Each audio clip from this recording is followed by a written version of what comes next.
Climate change skeptic Scott Pruitt, the head of the EPA, visits a coal mine in West Virginia. By Justin Merriman. Getty Images. Donald Trump's meeting with Pope Francis in May, the final stop on his whirlwind tour of Abrahamic religions, concluded on a fittingly apocalyptic note. Over the course of his first foreign trip, the president had wiggled to a traditional Ardis or dance in Saudi Arabia before securing a $110 billion arms deal, declared that both Israeli and Palestinian leaders are surely ready for peace and, on a pedestal in Riyadh, accused Tehran of stoking the fires of sectarian conflict and terror in the Middle East. Arriving at the Apostolic Palace accompanied by his wife and daughter, both veiled so solemnly that they looked like enthusiastic extras on the set of a Sopranos funeral, he was taken to the pontiff's private study. Some 30 minutes later, he left equipped with a small sculpted olive tree symbolizing peace, and copies of two of the Pope's works. The first was his 2017 peace message, titled Nonviolence, a Style of Politics of Peace. The second was Laudato Si, Francis' encyclical letter on the need to protect the environment from the effects of climate change. "Well, I'll be reading them," said Trump, improbably.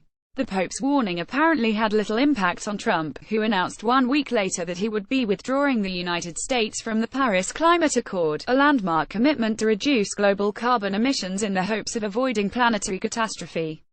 Of course, the atmosphere hasn't stopped warming, or the seas rising, just because the White House has chosen to ignore the overwhelming evidence that human activity is the primary culprit.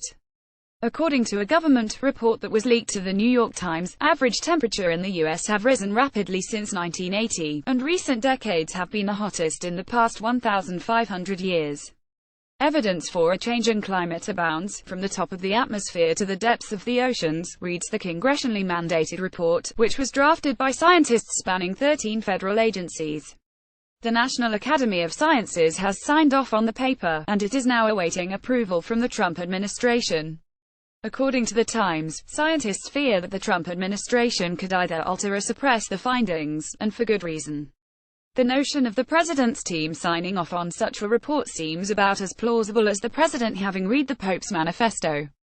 Its assertion that many lines of evidence demonstrate that human activities, especially emissions of greenhouse heat-trapping gases, are primarily responsible for recent observed climate change, jarring conveniently with Trump's instinctive assumption that global warming is actually a hoax perpetuated by the Chinese. It must be irritating for the White House, then, that just as the Times broke their story, The Guardian obtained a series of emails that implicate his administration in a bout of hoax perpetuation, too. Staff at the Department of Agriculture (USDA) have been told to get inventive with their use of language, and are being advised to replace the term climate change with the phrase resilience to weather extremes, according to the outlet. Bianca Moby-Skloon, Director of Soil Health at the Natural Resources Conservation Service (NRCS), a USDA unit that oversees farmers' land conservation, helpfully circulated a concise encyclopedia of other, non-synonymous terms. For example, reduce greenhouse gas could, and should, be replaced by build soil organic matter, increase nutrient use efficiency.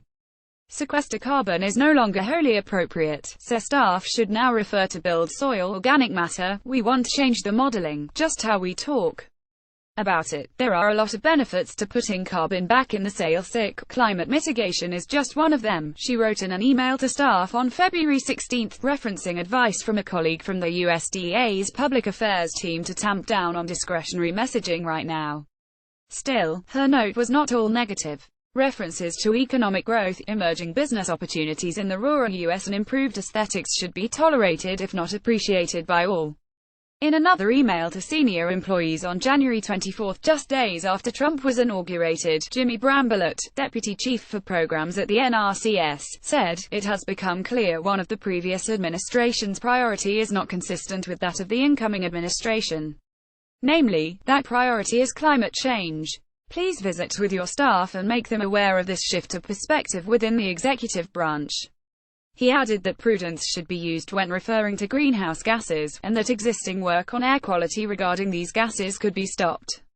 That the administration's efforts to reverse Obama-era climate policy have led to censoring science should come as no surprise. This past week, the State Department began the formal process to withdraw from the Paris Climate Accord, officially notifying the United Nations. Trump has instructed the Environmental Protection Agency to scrap or change regulations aimed at reducing greenhouse gases, and has started to open up more public land and waters to fossil fuel activity. Mentions of the perils of climate change have been removed from the White House's website and the Department of Interior and, in April, the EPA eliminated its online climate change section pending a review that will be focused on updating language to reflect the approach of the new leadership. It is also precisely this approach that is attacked in Laudato Si'. The Pope's interpretation of climate change is unique in that it twines natural degradation with moral and social degradation. We cannot presume to heal our relationship with nature and the environment without healing all fundamental human relationships, he writes. Trump's drive to twist science to frame his political objectives is linked to his wider worldview, which is frenzied, inconsistent, and relentlessly aggressive towards those who veer outside his thin roster of American archetypes. In turn, Trump has become a problematic, pontifical archetype, himself, the lurid embodiment of a new type of contrived emotion which has more to do with devices and displays than with other people, and with nature. As the Trump's administration dominates the headlines, perhaps the greatest, and longest-lasting hoax of his tenure in the White House will not be his obscure entanglements with Vladimir Putin, but his attempts to control the way that we talk about the very soil under our feet. As the world warms, the president's war on science, and on the planet, may prove more central to his legacy than to any political intrigues with Russia.